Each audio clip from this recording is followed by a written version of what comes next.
Good evening, everyone. Welcome back to Australian China Institute for Arts and Culture at Western Sydney University. My name is Jing Han. I'm the director of this institute. Before we start to the second session, I would like to acknowledge again the traditional owners of the lands we are all sitting today at various locations, and particularly the Darug people of the Darug Nation, where the Institute is located in Parramatta, and pay our respect to the First Nations elders, past, present, and emerging. Australian China Institute for Arts and Culture is very pleased to partner with the Sydney Sacred Music Festival in hosting this forum. The forum, Sacred Creativity in the Post-Digital Age, brings together some of the world's leading practitioners and thinkers who work in diverse areas from Indigenous studies and ancient Chinese music to South Asian rituals, contemporary dance, and cultural programming. The first session we've just had was a great session. It was such a joy to listen to the distinguished panelists' very interesting, engaging, and enlightening presentations. This second session will be chaired by Richard Pedkovic, the director of the Sydney Sacred Music Festival. Richard is best known for his focusing on engaging, writing, and recording with diverse artists to create new music and cultural events of significance with an all-inclusion vision. Now, please welcome the chair, Richard Petkovic. Thank you very much. Thanks for your introduction. And I'd too like to acknowledge the land that we're on. I'd like to pay my respects to the elders past, present from the Indigenous and Aboriginal people of this land, and thank them for preparing such beautiful culture that is connected to all sorts of spirituality, from the land to the sea and beyond. So thank you for that. I'd like to welcome all my panellists and all our audience out there. We had a wonderful first session, as you might have been involved in. Today we're going to, for this session, we're just going to be a bit more informal and looking forward to some questions from our attendees as well, so we get a few more questions in. So I'd like to introduce Dr. Giorgio Curran, who's from the Sydney Conservatorium of Music. And Giorgio, maybe you can tell us about, rather than me telling everyone about your wonderful work, maybe you can tell us about your background and what you've been interested in. Yeah, thanks, Richard, and thanks, Jim. I also would like to acknowledge the traditional owners before I begin of the Darug Nations, and also traditional owners of all of the places that we come from. Everyone's in different countries nowadays. So my research is mainly based in Central Australia, original Australian songs, and I've collaborated with Warlpiri singers there for about 15 years now, particularly people from the remote community of Yunnan, is in the Tanami Desert of Central Australia, about 300 kilometres northwest of Alice Springs, right in the heart of Australia. I mostly work with women due to the gendered nature of singing practices in this area of Australia on a genre called Yaolu. This is a public genre of song, but it's mostly performed in private bush camps or sort of on the outskirts of the settlement. And but nowadays, I also see it as part of larger theatrical events or performed on stages in all sorts of places in Australia. Yeah, so that's about my background. Thanks, Richard. How about you, Giorgio? How are you going out there, down there in Portugal or up there in Portugal? It's great that you're part of us and you're muted. Maybe you can tell us about your really interesting work that you're doing. Yes, I'm great, thank you. It's quite early, but fine. But already the baby does its work. I'm doing research. I work with the Wana people of Morowali, that is an indigenous community in Indonesia. So, and I study how they use music and religion and spirituality to control emotion in situation of crisis. So like funeral, any rituals. So music and spirituality is the real core of my research. And in some way also digital, because now the one are approaching this new world in some way, or this new world is approaching them. And we're trying to work with the digital to preserve and to spread their culture. So there's also this link. Unmute. Thank you. And you're also, we'll maybe come back to that. That sounds really amazing, that link between the two Indigenous experiences that Giorgio and Giorgio both have. Raghav, how are you out there? Hi everyone, thanks for having me, Richard. Tell us about you. I'm doing great.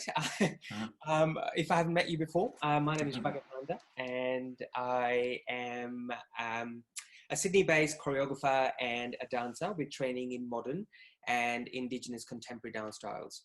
I am coming to you from the land of Gurungai people by the Tasman Sea, and it's lovely up here, which is Manly in New South Wales. So, look, practice-wise, my works draw on the principles and complex rhythm and movement structures of North Indian classical Kathak dance. The rhythms I embody are often highly syncopated and hypnotic. In my works, through a game of call and response, I allow the musician to take me over completely, which allows for hyper arousal, helping me to transcend the physical into somewhere other. And at that point, I begin to make new discoveries. And I love playing with different artistic mediums, which I have done in my works, from 3D motion capture technology. I utilize set design in my works, text and film. So that's about me. Thank you. Fantastic. Thank you. Professor Yu, how are you out there? And where are you coming to us from? Hello, Richard. Hi, everybody. I'm the only panelist from China in this forum, and organized by the Australia-China Institute for the Arts and Culture. I'm very fortunate, very honored, and thrilled to be invited to come to this forum. I was educated at Shanghai Conservatorium of Music as a musicologist in the early 90s, and received PhD training in ethnomusicology at Wesleyan University in the United States. And currently, I'm a professor of ethnomusicology at Yunnan University, China. My research fields basically are the ethnomusicology and the traditional Chinese music theory, especially the tunings and the temperament, and also the Chinese guqin tradition. I used to be a music instrument practitioner like Rich. I used to be a erhu player and still play guqin. But now most of my time I spend on the musicological research. Currently, as Yunnan is the province inhabited by more than 26 ethnic minorities. So me and my team are currently conducting research on the ethnic minority music. Of course, still continue my research on the traditional Chinese guqin tradition and Asian Chinese music theory, and also the especially the tuning temperament recorded on the historical record. Fantastic. So did you say there was 26 different ethnic groups in your province? Right. The Yunnan province is large, has the largest number of ethnic minorities. So there's a rich resource to research the ethnic minority music in China, probably in the world. Yes, amazing. Not unlike our Indigenous nations here.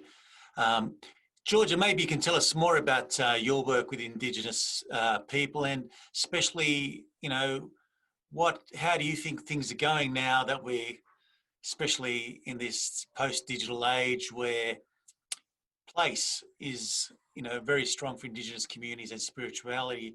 How does that work for us going forward, do you think, or for them? Yeah. Thank you. Yeah. So Giorgio, clearly. Giorgio. Oh, Georgia. Georgia. Okay. Okay. Georgia. Yeah, we have to listen very It's good to be carefully.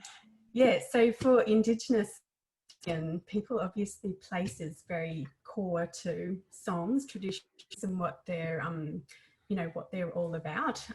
They also set up the links to particular people who are connected to country, and you know, a very important part of Indigenous Australian people's spirituality Australia-wide. And this has been one of the devastating things, I guess, is language and music is lost in particular areas of Australia. You know, that's a very big, you know, part of people's expression and connections to their spirituality that's lost. In Central Australia, I guess, being relatively late in the colonisation history of Australia, there's lots of, you know, Yunnan wasn't settled so as much until the post-World War II era. So there's lots of people who sing songs related to country and have intimate knowledge of that country still. There's certainly lots of discussion about decline in spaces for these songs to be sung though. So that's a big concern. I think there's a lot of faith in the country already always existing there.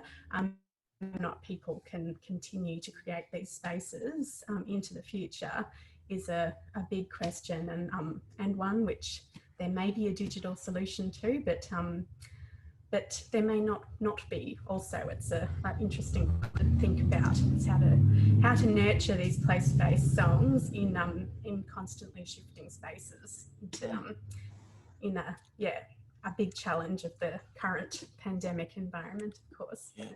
And Giorgio, you work with Indigenous communities. How does that, what Giorgio was just saying, how does that reflect upon your work and your understanding of where you work? I learned a lot from the Wana people. It's the way to approach life and pain, in which like spirituality is often linked. It was incredible. They have this way to approach life in a very positive way. They understood that some kind of like complaining is useless. So you just accept and see the positive side of the situation. Like in this pandemic and the digital, honestly, I see a great opportunity, because what we are doing with the digital and all these like online concert, online event, is to help people all around the world to come together. Something that often was overlooked, especially like now we're organizing a conference with people all around the world very easily. And another thing that one of people told me is this incredible link between music and the non-visible. They want to believe that music is the language and the bridge of emotion and of the spiritual life. Because you cannot see music, you cannot see emotion and divine beings. So it's a perfect tool.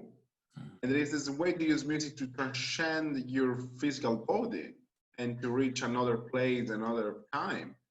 I think the internet, the digital, the online is doing the same stuff. We can transcend our body and be in another place and time. It's just incredible, I believe. I think it's a great opportunity what we have. The pandemic is a terrible habit, but we must see the opportunity even during the tragedy. And Professor, what about your work with the your ethnic communities? Do they have a similar view to what's been expressed so far? Well, in my observation during this COVID-19 pandemic period, that we will see that the digital technology will impact our behavior significantly in the future, which including the music making and music people's behavior. with the music-related activities. We are moving many music performance and other music activity online. And this situation in China is very special. You probably, I don't know if you know that during the initial stage of the COVID-19 period, China implemented a very strict lockdown. And everybody, for every family, you only have a chance allowed. I mean, the policy only allowed one person to go out of the house every 2 years. So which means everybody has to stay at home. Then the spiritual life is, I have to move the spiritual life online, the music activities online. So the actual performance, music performance, became impossible. So that's forced people to make music online. And a lot of, we see the increasing music activities in those very popular digital platforms. Actually, I did research on the Chinese version of TikTok, or in Chinese we call it Douyin. When I searched the, for example, the Guqin, which is really sacred music, maybe I will have a chance to talk about it later. But when I searched it, it's amazing. I found like 54,000 video clips online, and you can see that a live music performance, the Guqin music performance, always there at any time, 24 hours a day. Whenever you the TikTok, you find the Guqin music performance, Guqin music class, teaching by these teachers. Sometimes they're very profitable now. So which means the digital application is changing our music activities, and the sacred music creating must answer this change currently and in the future. Thank you, thank you. Raghav, how do you respond to that, being a dancer and somebody that's interested in the collaboration and the shared senses? If I break it down to the basics, space, touch, and breath are the parts I work with. And during this time, especially, these mere basics are now freighted and weighted with new significance and new legislation. Space as we know it is more than space. Touch as we know it is more than touch. And breath has been highly politicized. I think this time has transformed our bodies in relation to other bodies, our city, our architecture, train stations, you name it. But I also think that, we are currently at an intersection of space, reality, and fiction, and engaging with ideas of musical meanings, personal and professional identities, and technological futures and cybernetic cultures, all of that. But how do we then preserve the sacred bond between the sound, body, and the space within a pixelated environment? And I think that's one of the large questions that we are grappling with as artists. In saying that, technology has been making art less ephemeral for the last 100 years, with the introduction of wax cylinders, and they became phonographs later on, and us recording light on the photographic paper. The practice or the form, I understand, are not rigid. They're like tectonic plates. They are always evolving and coming together and moving apart. And so I feel right now we have the power to design and construct how art can exist in our digital futures. Yeah, very interesting. For me, it's really interesting to what some of you have said is that it reflects on a comment that Uncle Max Harrison, who we work with at the festival quite a lot, who's an Indigenous elder from Yunnan country down south here. And he was telling me the mythological stories one year, and I pondered that, and I went, and then I saw him the next year. I went, wow, those stories you tell me, they're actually literal but there's more to it as well, and it's figurative, but it's actually real. It's not just a story. And I said to him, well, isn't it, that's just like the Bible, isn't it? Like your creation stories are like the Bible, like in the West. He goes, yeah, yeah. I said, that's unreal. Shouldn't somebody write it down? He goes, son, they're on the land. It's on the land. You know, this all the information we need is on the land. So, which is a lot. How do we find that when we're in zeros and ones? And I think that's where the space starts to get really interesting, because we have the possibilities, we have the know-how, we have ingenuity as humans to affect change and to create that new space. So then going forward, if technology, and I do think technology is a big part of us now, is going to evolve, how do we then construct that space in a way that that offers plurality, sorry, of opinion, of culture, and complexity. Giorgio, I've emphasised the A. What's your feeling about what's just been said? Yeah, I was really listening to Raghav there, the space, touch and breath. They were such huge things probably for a lot of singing traditions.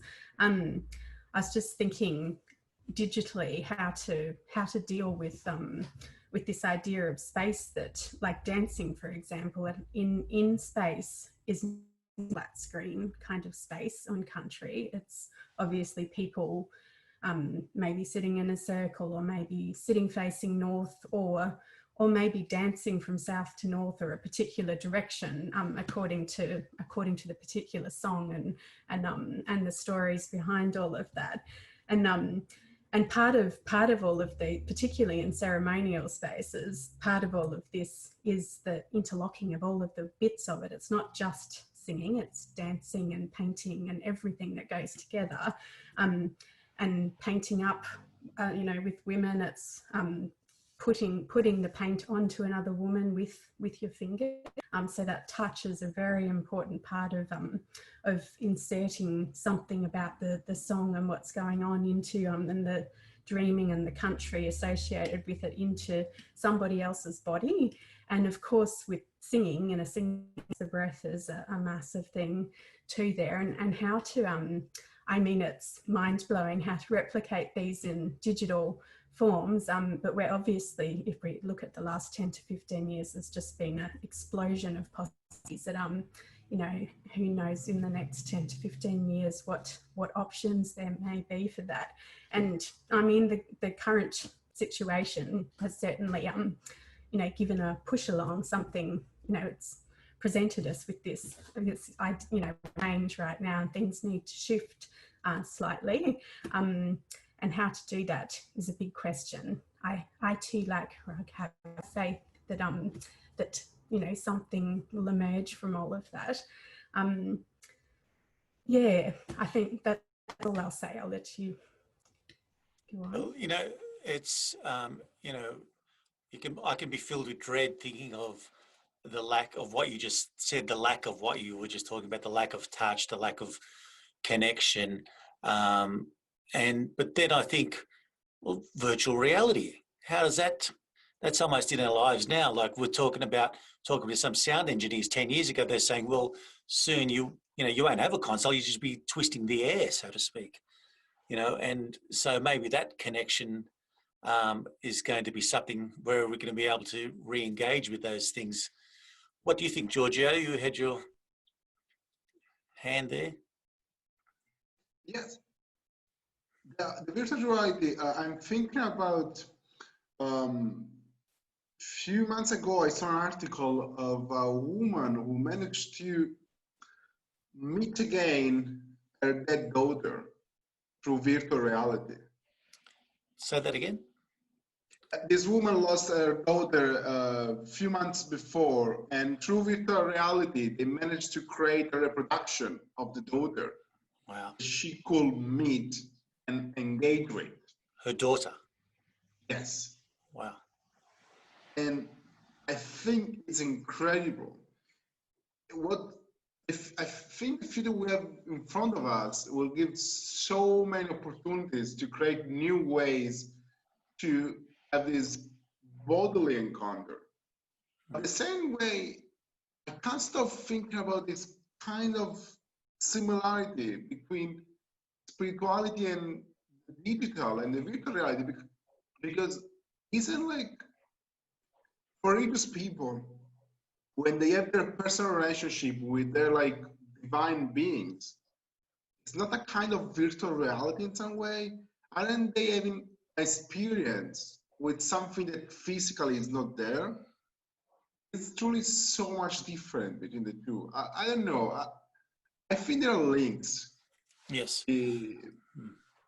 Well, if we go down that line, like virtual reality, etc., like this is just the start of something. Like we're going, our life's changing now. When that really kicks in, and some of the AI intelligence and all that about creating music, that's what got us inspired to run this forum in the first place.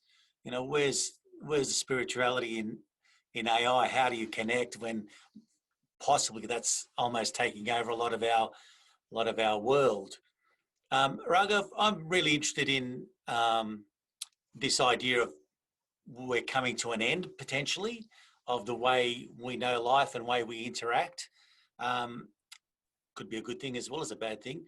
There's a lot of, you know, we're talking about zeros and ones, we're talking about virtual reality, we're talking in Australia, gender equality, gay rights, men and women, people from the same gender being able to get married, which is all a really positive thing in our world. How does that relate? You come from a really strong tradition in your Carnatic dancing and whatnot. Where's that going? I feel art offers quite a secular space, you know, to be, and it offers a safe haven. It offers a space to change someone's perspective, change your own perspective. So I've been quite lucky in that way that, you know, I ended up being an artist. Look, I think if I look at it from an overall metaphysical sort of perspective, you know, of the globe, I think we are. I want to stress the positive that we are moving forward and in a good way, particularly over the last little while, you know, as we know, with the advent of, you know, protests about speaking up for Black lives and, you know, injustices, you know, and this is not just the beginning of it, you know. The conversations have already been started a few decades back. You know, if we look at gay rights, that's, you know, from the first Mardi Gras march here in 1978.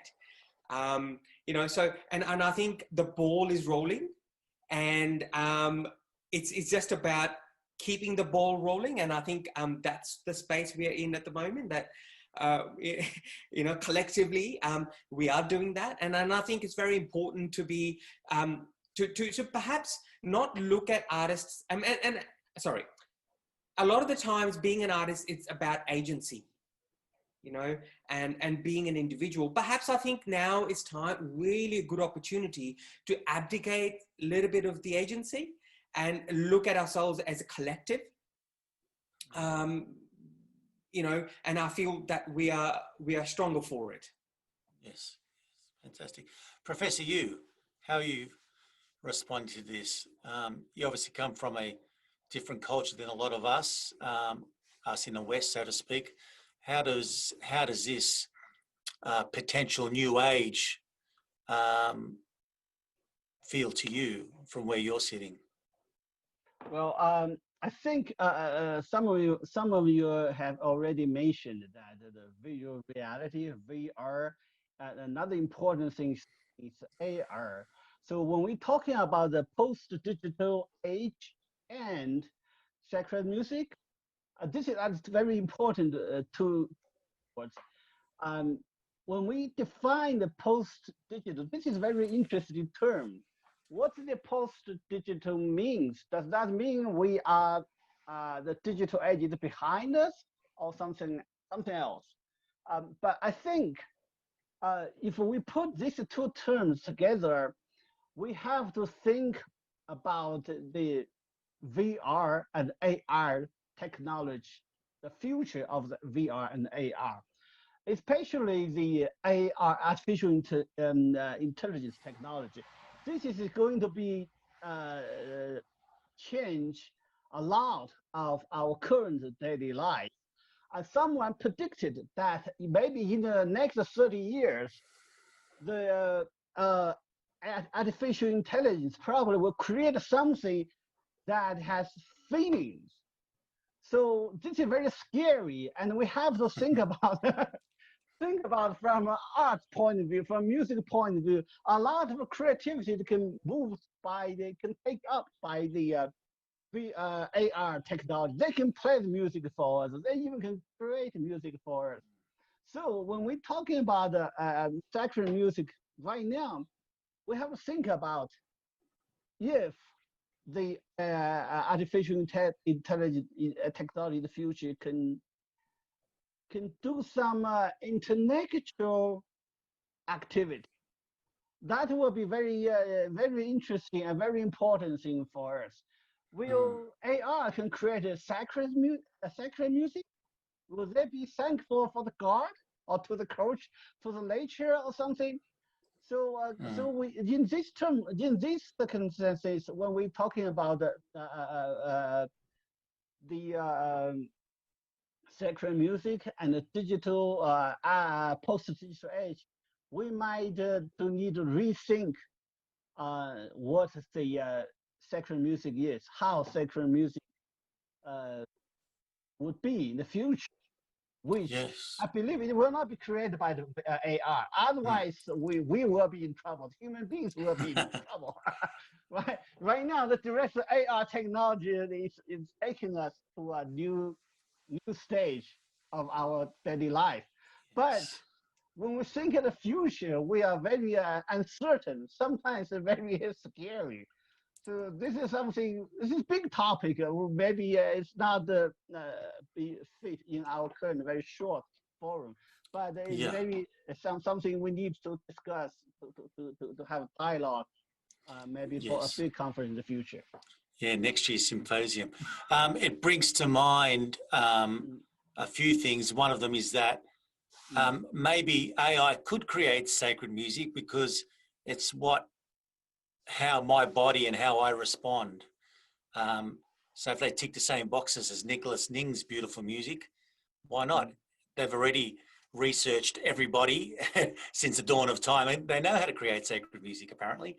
But then it goes to the other side of things about the person listening and how they, or the person listening to that music, or how they create this sacred connection, which is, or as an artist, we're told that, you know, if you connect your mind, body and spirit, it's like once that's in practice, even as I speak and listen to myself talk, my chemistry is starting to change.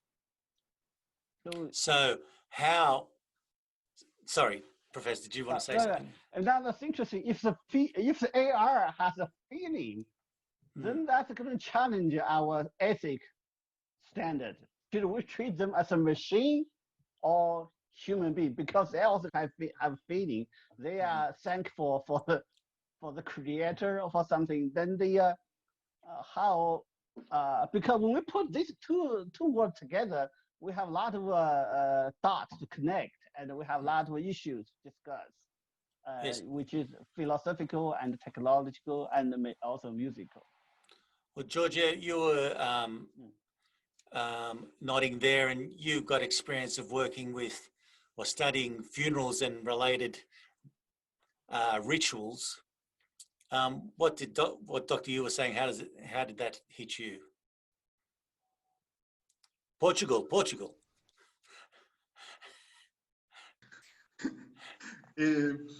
Yeah, but I was thinking another thing.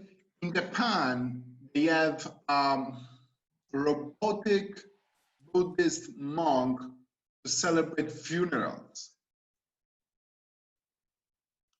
So this link between AI and spirituality is already there. Like, it's not the future, it's already the present. We have a robotic funeral celebrator. I'm scared now. No, I don't think it's Curran. I don't think it's Curran. It's just fascinating. It's interesting. I don't think we must be afraid of it. I think we must understand it and to see where it's going to bring us. Also, because Japan has a different view on that, and possibly like great attention to ritual and details is more important than having like a living being there. But I don't know, it's complex. I think there is still a lot to do and explore, but I see AI or a robot making spiritual music, or maybe even creating their own religion in some way. It's possible with AI creating a language. So why not a religion? I think something is going to happen. It's going to be very interesting. I'm not afraid of it. Well, yeah, well, it's interesting because apparently, you know, there's different paths in the spirit, the creating of spirit, or a connection to that. One is my personal work, one's with a community, and one's for something even greater than that. So there's many levels there to fill out and lots of work to be done. So I think maybe we can need some assistance in bringing something of that to earth. Susan Freiberg has sent us in a comment. There is a thinker called Ilia Delio.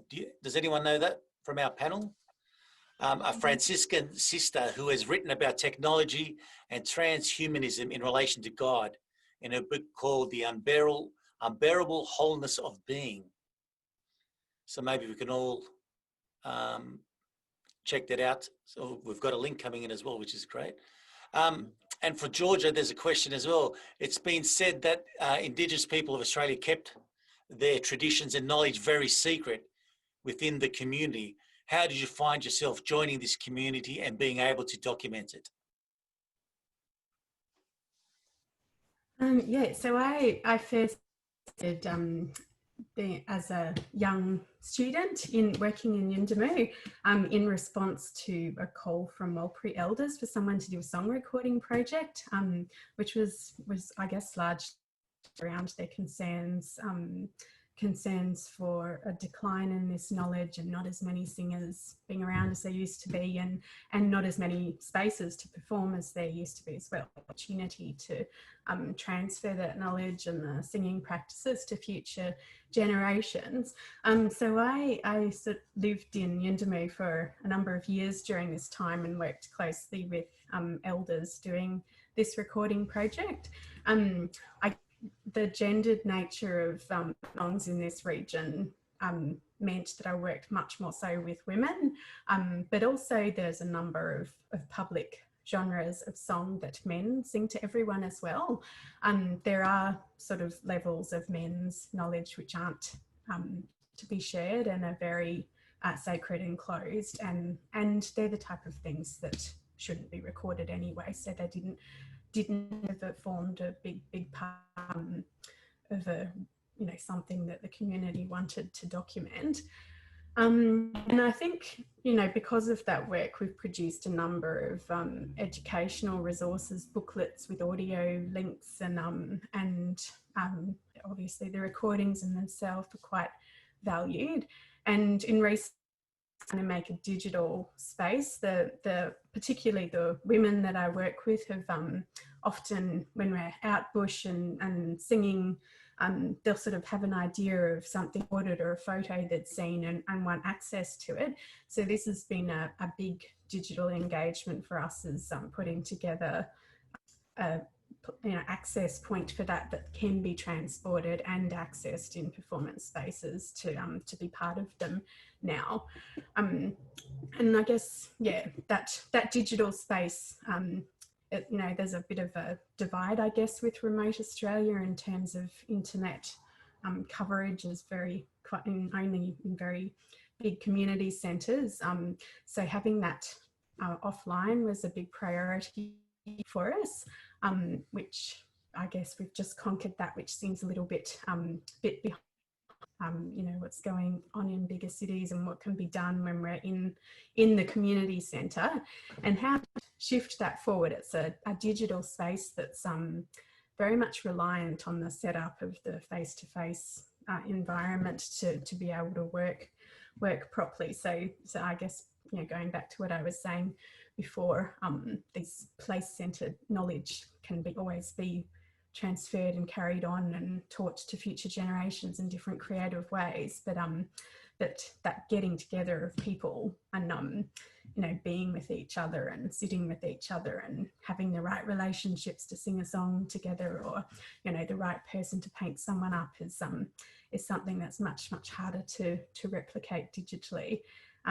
Possibly, when I was thinking, when you were talking about before, I think it was you mentioned about the individualized nature of that, it being so sort of focused around individuals, is actually an area that could work quite well for in that Aboriginal Australian space. Knowledge is very much about what you've inherited or what you've been given or taught by particular people or who you're with. So yeah, possibly, I can't even begin to imagine it, but I'm sure there'll be developments in the next few years which will help think about those kind of issues. Yeah, what comes to mind there, we're always worried about change, and I suppose that's happened since the dawn of time, the next generation. But the real, as Indigenous communities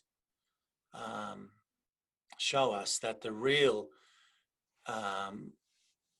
exchange of spirituality and culture and earth is from one generation to the next. It's by that connection. And if I think about what I might have learned in my life and how I might pass it on to my children without dirtying the water, so to speak, I think that's kind of an archetypal journey, be it from the 0 to the 1, or from me to my child, or from an Indigenous community to the next generation. We're coming to the end of our time. Thank you all for being part of it. And Raghav, are you prepared for us? Yes. That's so I'd like to thank everyone for being part of it. And as the previous panel mentioned, I think we're just preparing the soil for next year's symposium that we'll be holding with the Institute, the Australia Chinese Institute at UWS. No, it's WSU these days. Next year in September. So look forward to everyone being part of that. And thank you all again for being here. Thank you, Giorgio, Professor Yu, and Raghav. Thank you. Raghav's going to take us out with a bit of, rather than words, some movement. So let's enjoy that. Maybe put it on your, if you haven't got it already, put on your speaker view, and maybe we can hear with some music by Dr. Nicholas Ning, our previous chair, hopefully. And we'll come back to say goodbye in a few short seconds, minutes.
And my applause made it to you.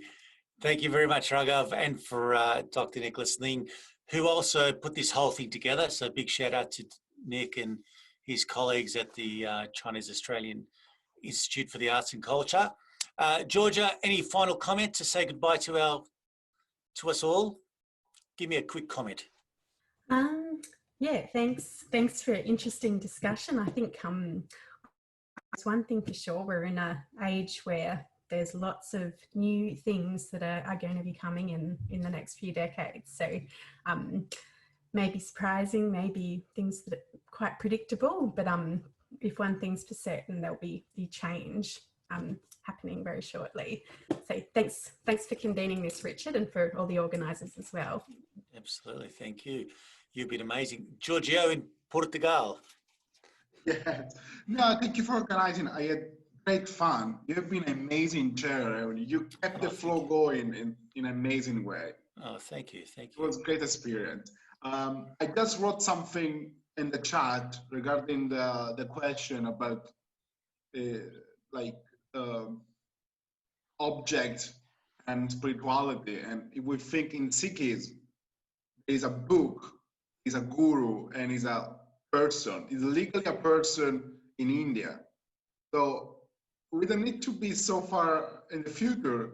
We're really living in a culture, in a world when object can be way more than object. Fantastic. And with this, I close.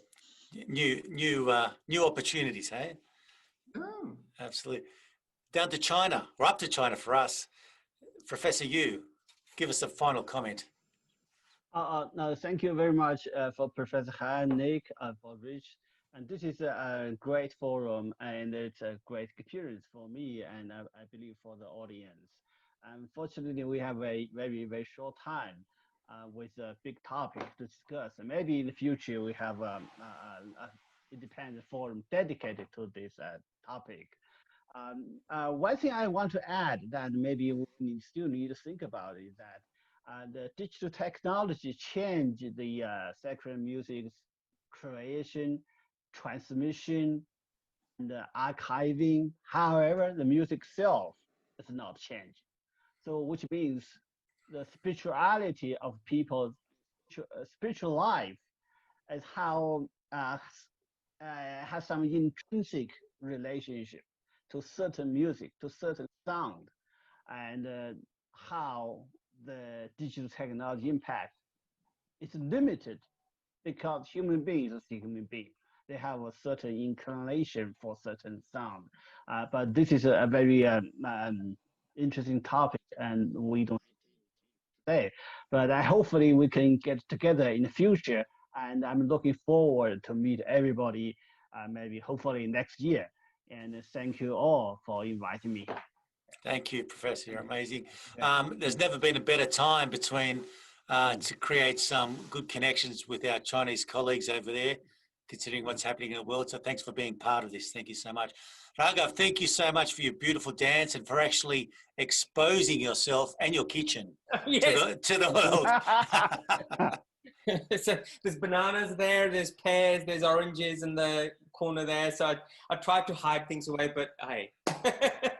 That's what the Sacred Music Festival is about, spirituality in the real life. So thank you for that. Would you like to say anything as a closing comment on behalf of? I just want to thank everybody and thank you for having me and putting this forum together. I look forward to meeting and working with people in physical sense soon. Yes, thank you very much. Thanks again to everyone. You know, this is part of the Sydney Sacred Music Festival. We've got online concerts going for the next couple of weeks. So please drop in because you get to see the hidden treasures in our communities.